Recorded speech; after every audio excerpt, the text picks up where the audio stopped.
This video is sponsored by PotownStore.com, the place for all your Pokemon TCG online needs. Looking for some Rebel Clash boosters? No problem, they got your back and deliver the codes instantly. So definitely check them out at PotownStore.com and use the coupon code ZapDoseTCG for 5% of your next order.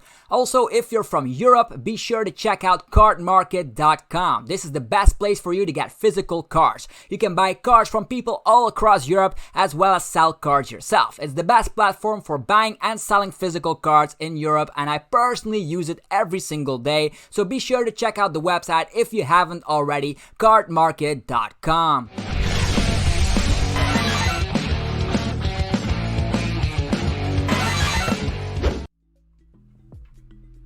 What's up YouTube, it's ZapDoseTCG here and welcome back to another TCG video on my channel. Today we're going to be talking about the top 10 best decks in the format right now, because we of course had some invitationals and qualifiers and all that good stuff going around on TCGO. We actually have good knowledge of what the best decks in the format are right now. If you're a new player or if you're just excited to hear what the meta is right now, this is a video for you. I'm also going to be giving you deck list as well, so be sure to actually let me know if you enjoy these types of videos by destroying that like button if you enjoyed it, and that helps out the channel more than you would possibly think. So without further ado, let's go into this top 10 list with the first deck on my list. That's going to be Obstagoon. Obstagoon was very great before Rebel Clash hit the seas, but now it's still very great as well. I think the only card I'm missing at this point is like one Sableye. I had a full art, but then I traded it away, so I need to go back to the regular art as mentioned right here. So people actually put in Sableye once again, because Sableye can actually one-shot the Dragapult V Max, which is also a top tier deck, and the attack Obstruct is just so broken. Lots of the decks, actually like half of them, if not more, do run on only basic Pokemon, so Galarian Obstagoon still good. The reason why it's not the best deck in the format is that it's a little bit clunky, and people now have boss's orders to go around like the dolls, so that is also something that this deck lacks. If you are struggling in the early phase of the game, this deck falls apart. Also, I do think that in a best of 3 format, this deck would be way better, but in a best of 1 format, which is almost all of the online tournaments have a best of 1 format, this deck crumbles thanks to consistency issues, so that's that.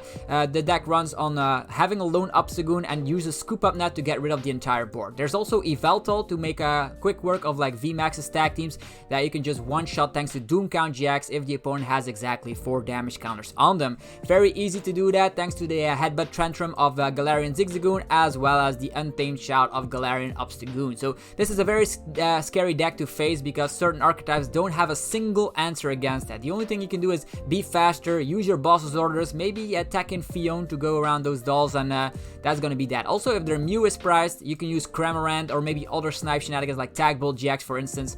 And also a thing that PikaRom players love to do against this kind of an archetype is like use the Raichu, use Tandem Shock, and then Reset Stamp at the same time, so that is going to be very, very nasty for this deck. But other than that, very, very good. You have lots of answers. You can have a crazy one-hit KO machine in the form of Sableye V, as well as Yveltal GX, and then you also have an alternate strategy, and that's going to go with Lone Obstagoon and using Obstruct. So a very, very, very nice deck. It's here coming in at number 10 spot.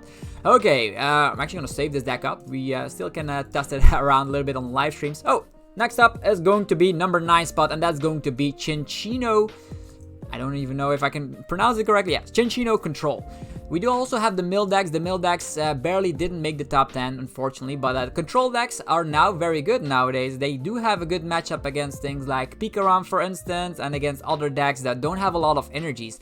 For instance, the decks like Dragapult, if they don't run Malamar in their list, they're gonna have a very hard time against us, because this deck is all about using Crushing Hammer, using the Articuno here with Cold Crush GX, discarding all of the opponent's energies on the active, and then looping this strategy with, of course, a Rangaroo. We already got familiar with this card from Ultra Prism. You can use the Research Management and get 3 cards from the discard pile back. You're always going to be behind on prize cards, so Lieutenant Surge strategy is your best friend, and that means you can use 2 supporters in one go.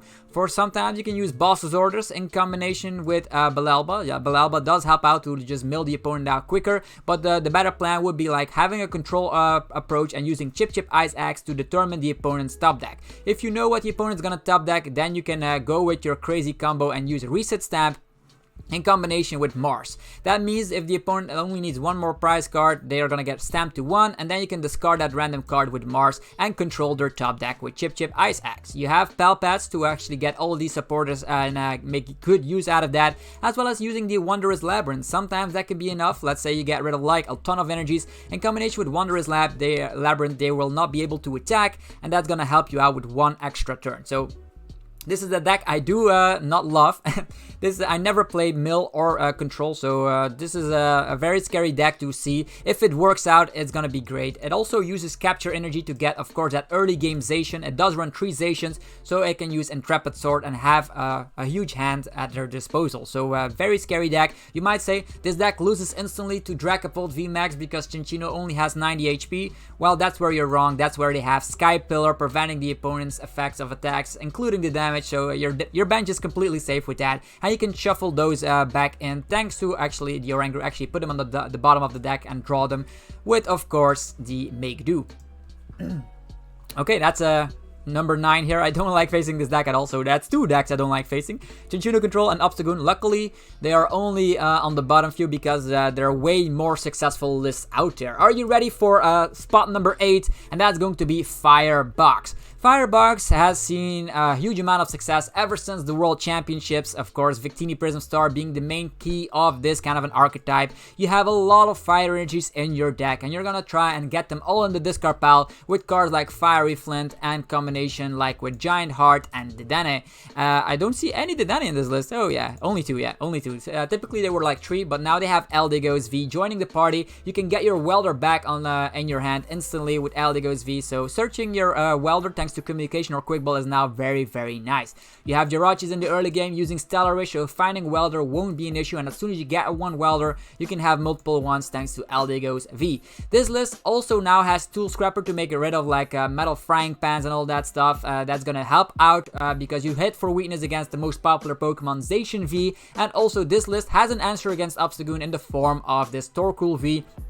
Being able to use the Stream Crush, discarding 2 energies at once from an Obstagoon and out of nowhere, they won't be able to use Obstruct and you win games. Also, Double V, very nice if the opponent only has 1 prize card remaining. This fella can actually smack 170 damage with the Vitality Band that is also in this list right here. You can smack 280 damage, which is actually nothing to sneeze at. It's very, very nice. Also, Victini can accelerate energies with Spreading Flames, and we do have the Heatran GX being able to fly into the active position with Burning Road, absorbing all of the energies and smacking a whole heap of damage. It's actually an endless amount for every fire energy, 50 damage. It's your GX move of the game. Also, Charizard in the late game is nice. They will still need to smack 270 damage. Let's say the opponent needs 1 more prize card, you smack Reshazard, use something like a Reset Stamp, and go crazy with Flare Strike. So a very nice option, and the best thing about this deck is that it has an endless amount of gusting. Thanks to 9 Temptations, the team of Ninetales, you can actually discard 2 fires from the hand and select one of the opponent's bench Pokemon and drag it into the active position.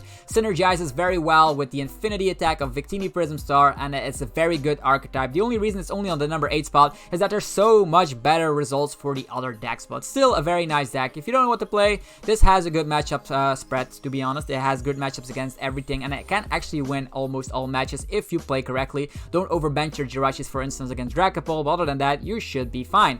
Next up is ADP Zacian. ADP Zacian actually got smacked in the face by popularity. Actually going to have to go to Limitless right now because I actually need to find the best ADP Zacian list. My list still runs Aurora Energies, but seeing as everybody's running like that Dimension Bridge Giratina, I don't think that's the best answer just yet. These are all based on tournament results, so we're actually going to take the best ADP Zacian list that was successful during qualifier number 4 and go from there. Let's see here. ADP Zacian, the best one is probably going to be this one. So we're gonna use this copy paste mechanic here, and we're gonna actually get it going. So let's go with ADP Zacian import, and that's going to be the list. As we can see in this scenario, This ADP Zacian list also runs Eldigo, so you can easily find your boss's orders. This list also runs the Dene, so you can go quicker to the deck, and you have 3 energy spinners to actually get that ultra creation off as soon as possible. With, of course, the energy switches, sometimes you can use Metal Saucer as well as an energy spinner, and out of nowhere you can get yourself your ultra creation, which is definitely necessary in a matchup spread with lots of crushing hammers out there, so that's going to be awesome. After you use ultra creation GX, all of your attacks dish out 30 extra damage for the rest of the game, and you take an additional prize cards for every knockout. So that's why Boss's Orders is very important. Tool Scrapper is also nice to get rid of, like those metal goggles or metal frying pans, so Zacian can actually go through all of those authorizations and all that. So we also have, of course, the Zigzagoon, which helps out with that one single damage counter. We do run Scoop Up Net, so that could help out entirely. So ADP Zacian, very consistent, and it still does the job well. The only reason that it's not that popular is that there's a better Zacian build out there. So unfortunately, this actually dropped in popularity, but it's still, if you don't know what to play and if you're going into a blind meta, this has a good matchup against almost all like new rogue archetypes that struggle with consistency. If you're up against a deck that doesn't have a lot of consistency, ADP Zacian will come out on top. Another ADP list here on the number 6 spot is actually Spiritomb variants. I actually have 2 Spiritomb variants here on the number 6 spot. The first one will be ADP Spiritomb. So leaning into that ADP strategy with Ultra Creation GX, that means this Spiritomb will be able to dish out a huge amount of damage. Let's say we have the Hustle Belt equipped and there's 5 damage counters on Spiritomb. Spiritomb puts damage onto itself thanks to the Building Spite ability. Then you can actually get a maximum damage of 220. After you've used Ultra Creation, that's even 250. So Spiritomb is a very crazy one-hitting machine as a one-prizer. With the help of Shrine of Punishment, even getting the biggest of tag teams. We have Boss's Orders, we have Jinx to accelerate, of course, the damage on one specific turn, because Jinx can move around the damage counters, and this is a very consistent list, and uses Super Scoop Up to get rid of the Dene or the ADP from, of course, the bench and all that. After you used Ultra Creation, you want to get that out of play, so the opponent has to go through an army of Spiritombs that dish out a bazillion amount of damage. So a very nice list indeed. That is probably Ross Cotton's favorite deck, if you haven't noticed already. Did very well at the qualifiers as well. Next up is another Spiritomb list, also on number 6. I put them both at number 6 because I don't know which version is better. This is going to be Spiritomb Beast. Spiritomb Beast, same scenario. You use the Building Spite, but you have an assembly of attackers. You can use Tapu Fini for the Blacephalon matchup. You can use Nigaligo for the Mewtwo matchup. You can use this Baby Buzzwole for the PikaRom matchup, and you also have Mew to protect your bench. So this has actually like a little bit of everything. It's kind of like a counter box style, and this is a good thing I love about this list, is that you can use Beast Game GX with, of course, the addition of the Beast Energy and a Boss's Orders to one-shot a Jirachi for 2 prize cards. That could be your 2 last prize cards. So this is a very scary list to see, because lots of these counter stuff kind of cards are very good. Also considering the fact you have Ordinary Rod, so against Baby Blance you can even like use Fini twice and then spamming them with Spiritomb. So it has a good matchup spread in my opinion. Against Dragapult it's a little bit scary, but you have to do your math correctly. Like sometimes you can get your Spiritomb to one-shot a Dragapult V Max if you do it correctly. Like you get some Jinx out, move the damage counter around, use Rainbow Energy, use Building Spite, get all the damage to Spiritomb, and then strike because you have access to Hustle Belt. So I do love this list a lot, and it reminds me of Zap Beast, but instead of like Zapdos, it's using Spiritomb. Now we're flying into the number 5 spot. So are you guys ready? The top 5 here. These are the crop of the cream. Here we have Ultimate MewMew. We've play tested around with this deck a lot, and it does seem to have answers against everything. The good strategy is that Mewtwo has perfection, being able to copy any attacks from your GXs in the discard pile or in play. So what you do is try to get all of them in the discard pile. We have ways to search them out with Cherish Ball. We have Quick Ball to use, of course, and finding some basics. And we also have a couple of the Danes in here, 3 of them. If you want to go overboard, even 4 of them, then cut the Electromagnetic Radar if you don't like that. If you don't like starting with the Dene, this is my approach. So what you can do is use Soul Burst GX. As soon as you go second, you can use this on the first turn and accelerate 5 energies to your Pokemon in any way you like. If you accelerate all of these Rainbow energies, like Rainbow and Aurora and Unit Energy, you'll be able to do a whole heap of stuff. You can use the attack of Mega Lopunny and Jigglypuff, Jumping Balloon if the opponent is not careful with their GX count in play. You can use Greedy Crush of a Mega Tyranitar. You can use the Chunk Away for 0 energies, which is also very fun. That means in certain scenarios you can use that while you're still setting up. You can use Ultra Creation GX in certain scenarios, like against mill archetypes or against one prize decks. That's an option I do recommend. We have the 100 blows impact, very great to, of course, accelerate onto this guy to one-shot PikaRoms or Alolan Raichu GXs, etc. We also have the Charizard being able to use Flare Strike, 4 energies, 230 damage, amazing. 2 energies, 180 damage with Vileplume, and then Jirachi protects our weakness because against Dragapult we are weak against Psychic, so we need that Jirachi in play. Blastoise also gives us an endless amount of damage output thanks to Rocket Splash. The more energies we have in play, the more we can shuffle them back into the deck, and then we smack 60 damage for every energy we shuffle back. So a very nice late game sweeping attack to smack 300 and whatever damage to win the game. So very nice list. So it also has Cryogonal, which helps out against those also control archetypes, but also against Baby Blacephalon. If they run out of like energies, you can use that to leave them like with a lot of energies in the discard pile. They cannot rely on fire crystals, etc. Talking about Baby Blacephalon here, flying in at the number 4 spot. And the top 4 is actually top tier archetypes, like tier 1 for sure. We're gonna start off with Baby Blacephalon right here. This is probably my favorite deck in the format right now.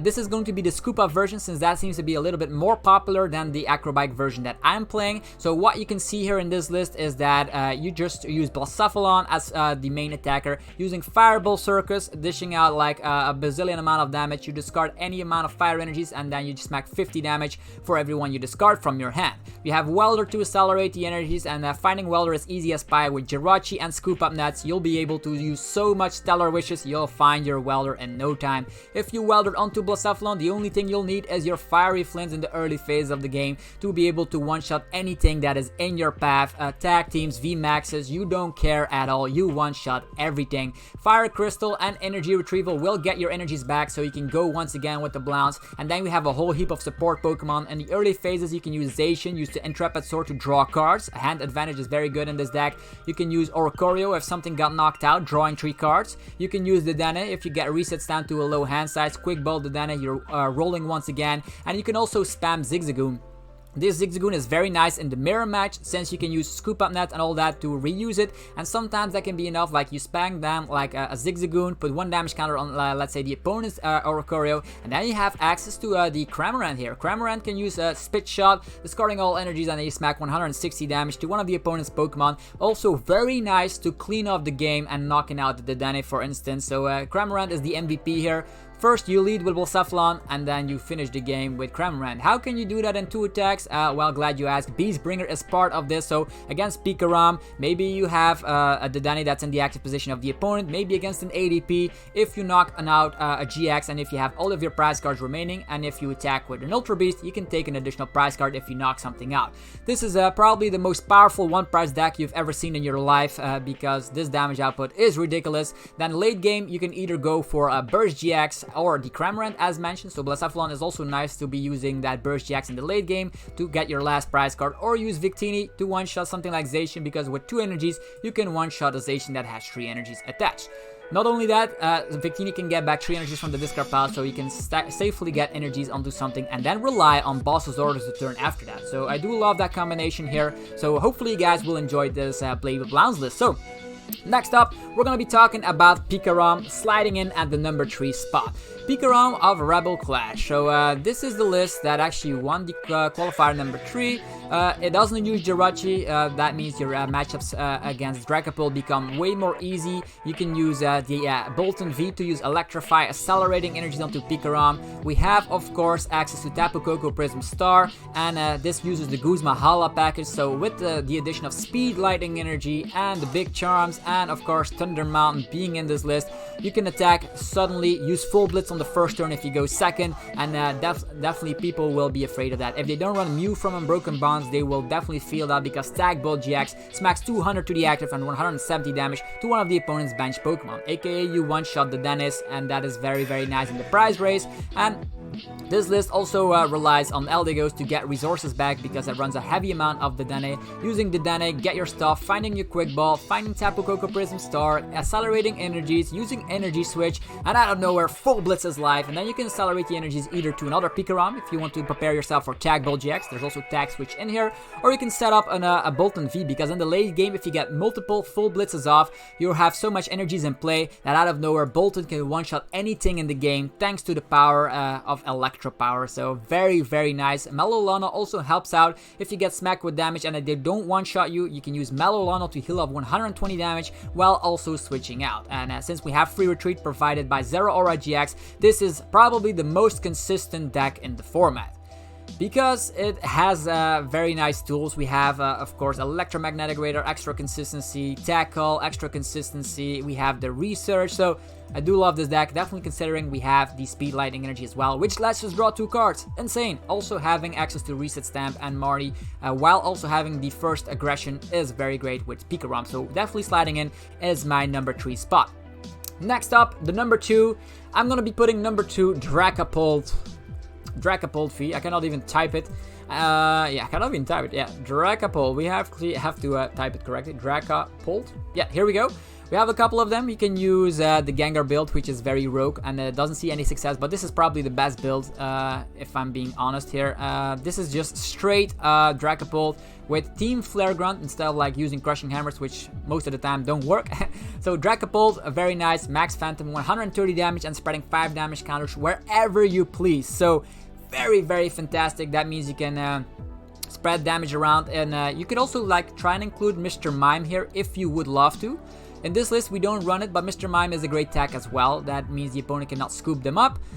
I do love the inclusion of Team Yelgren in combination with, of course, the Dimension Breach Giratina. That means you can get rid of like 2 energies at once. Very great in the mirror match. And you also have Zigzagoon, which you can reuse thanks to Scoop Up Net, as well as Mewtwo using Mind Report, putting a supporter on top of the deck. You can reuse that as well. So it has everything it needs, using the Scoop Up Nets to get Pokemon back in the hand. And you can actually have Energy Disruption and just spread as much damage as you want with Dragapult V Max. This is going to be fantastic. 4 Marnies will make sure the opponent is at a low hand size, and with Giant Bomb, if they try to go for the one-shot, they're going to get one-shotted as well. Let's say Baby Blacephalon wants to one-shot you. With a Giant Bomb, they get one-shotted as well, and you can get an uptrade if you can get enough damage counters in play. If you want to put in Mr. Mime, I suggest you cut like the Fion, but I do love Fion because sometimes the opponent only has 3 damage counters remaining, and you can just move Gustat to the bench so you can smack 130 to the active and then 3 to finish the job. So Fion, very nice. But if you find room, maybe you can cut one of these cards. I do love the Marshadow here, so you can get rid of like Heat Factories or Thunder Mountains very consistently with the help of Treasure. So a very, very nice list, and people should be afraid of Dragapult because as soon as it gets going like if you, on the second turn, and then they Marnie you to a low hand size and they keep using Max Phantom. It's very scary matchup indeed. So next up, the number 1 spot, could you guess it already? I actually revealed it a little bit early. It's going to be Turbo Zacian. Yeah. Q4 Turbo Zacian is very, very nice. So what you do in this list, it's very consistent. You have Zacian here using Intrepid Sword. If you find energies on the top of the deck, you can accelerate them immediately. But after that, you can just get your combo going. You use Quick Ball, or you use Sonia, or you use Friend Ball to get your combo pieces going. Every deck runs like Jirachi, so you can find, of course, Jirachi Prism Star. Some decks use Oricorio, some decks use Dragapult or Mewtwo, so you can find your Mr. Mime with the Friend Ball, or maybe they run Mew, it doesn't matter. So as soon as you get your combo out, you use Oranguru. You put a card from your hand on top of the deck, which will be Jirachi Prism Star. You put that on top of the deck, then you use Mr. Mime to swap the top card of your deck with one of your prize cards, so Jirachi is in the prize cards, and then Zacian goes crazy and knocks something out with Brave Blade, and if you put Jirachi onto your bench, you can actually take an additional prize card. So very similar like the ADP effect, Ultra Creation, but way more, easier to pull off because you don't need that hassle of like Ultra Creation, giving up a tag team, and people could play Crushing Hammer. None of that in this list, just go with Jirachi Prism Star. Take additional prize cards, and you can reuse this strategy with Scoop Up Net, putting Jirachi Prism back in the hand, putting Mr. Mime back in the hand, do it all over again and take more additional prize cards. With, of course, Mawile, you can use Captivating Wink to put stuff like Jirachi that are actually like the Dedenne GX that they don't want on their bench. You can select those, slap them on the bench of the opponent, and then go after them with Boss's Orders. 3 copies of that in here. With Shrine, you also put some damage around on those weaker targets to actually soften up the damage, and then you can one-shot. Tool Striper can get rid of stuff like, of course, the Big Charm. So against PikaRom, you wait until they use Thunder Mount, then slap down Shrine, and then use the Tool Scrapper on the Big Charm, and you'll be able to one-shot them sooner or later. So that's gonna be good. Metal Goggles, very great in the mirror match, but also very great against Dragapult because the damage counters cannot be put on the Pokemon that this card is equipped to. So very, very great deck indeed. Very consistent. You just use Stellar Wish, you can find your resources, you can even like use Metal Saucers to re-get your energies, but on the first turn, Intrepid Sword with 12 energies will most of the time get you at least 1 energy, which is all you need to get yourself going on the following turn. So yeah, that is my top 10 list of the best decks right now. Hopefully you guys enjoyed this little brief run through. Yeah, 25 minutes, that's actually not bad. So now you have a full knowledge of what the meta game is right now. We're eagerly awaiting the Darkness Ablaze. That is going to be a new set coming out in August. We'll change up the meta with new cards, new top tier decks and all that. But for now, in the Rebel Clash era, these are going to be the top 10 decks. I don't know if there's any surprise deck that could come and conquer the top 10 spot, but these are the choices if you're playing a tournament online, or maybe if the challenges go open in your stores once again after the coronavirus impact has been subsided. You can actually try one of these lists and you're gonna have an awesome time. Anyhow, hopefully you enjoyed this video. If you did, be sure to show your support by destroying the like button, subscribe for more content, and I will be seeing you guys in the next video very, very shortly. Also, be sure to check out my sponsors. We have PotownStore.com for your TCGO needs, and we have Collector, we have a Card Market if you're a collector, or if you are needing that one card to complete your deck. Card Market has all you need. You can buy cards, you can sell cards, but only in Europe. So if you're a European player, check that out. It's my go-to website to buy cards. Anyhow, have a fantastic rest of your day, and I will be seeing you guys in the next video very shortly. Peace out.